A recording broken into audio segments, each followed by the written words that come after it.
does nothing work of these parasites. There's still an exception, which is, I must mention, which is Kalapavan, which still attracts some students and brings some good. So with this I end.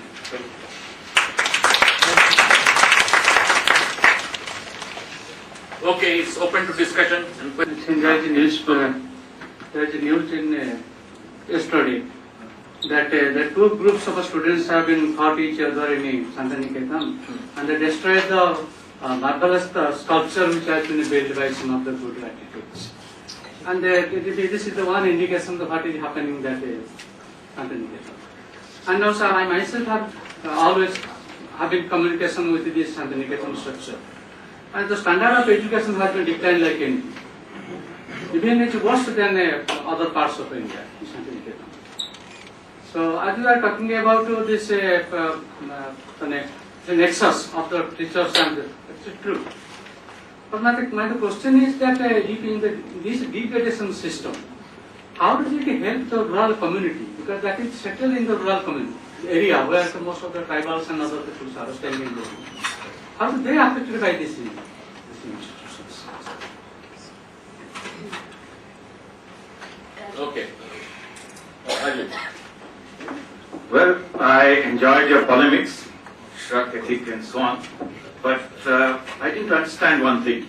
Why do you blame the CPM? Why don't you blame the intrinsic weakness of Tagore's vision? Intrinsic weakness that he hadn't thought things out, he just started on a romantic idea which way. Why blame the CPM for it? I have to make some comments. Go ahead. That is, you have in your paper mentioned Rabindranath's utopia. I think why it's a utopia? It was a reality. In Rabindranath's time, it was a reality. It was mentioned that during his time, so many greatest artists came there. Rabindranath Tagore, Nandalal Bose, Vinod Mukherjee, Ramchandra. Can you please speak to the microphone? That's what is meant for. All the stalwarts are there during Rabindranath's time.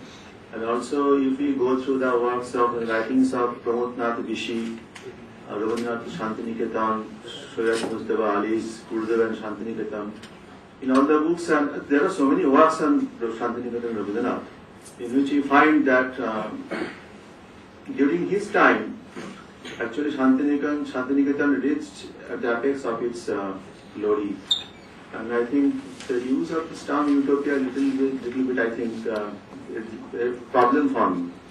And also that was the time of Rabindranath, and in the current context I want to make a brief comment, that is, you have mentioned here the Bengali leftist variant of post-colonial modernity.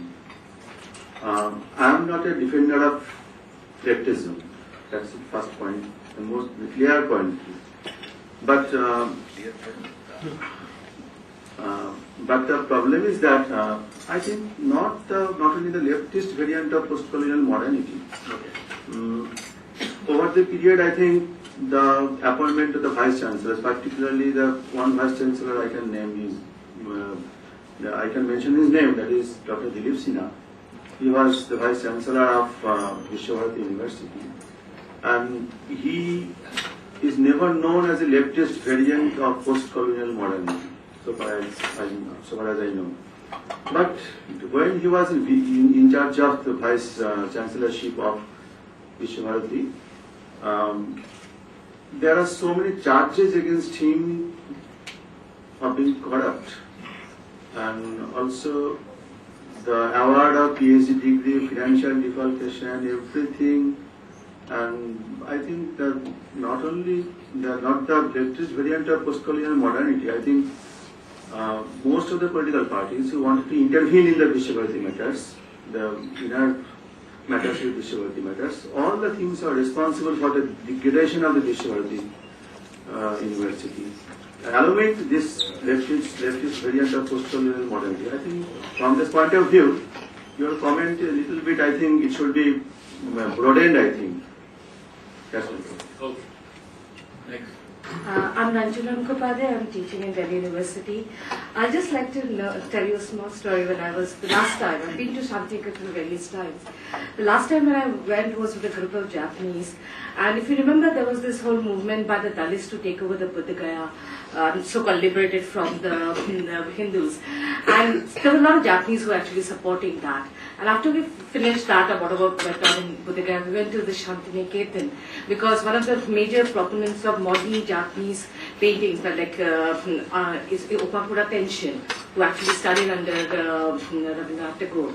So when we went there, I mean, one of the people who commented that, I think we should take over Shantiniketan. It was such a horrible state. I mean, you're talking of Kalaniketan is the only place which is still good. But you know, the 2 or 3 days that we spent there, 2.5 days we couldn't enter the Kalaniketan because some elections was going on, so they had shut it down. People were just sitting and yapping and just drinking tea and discussing. Economy brought in new kinds of prosperity, new kinds of cities in British India. In Bengal, for instance, the huge joint families which the upper caste Bengalis had were mostly in Calcutta, and most of them lived off the new political.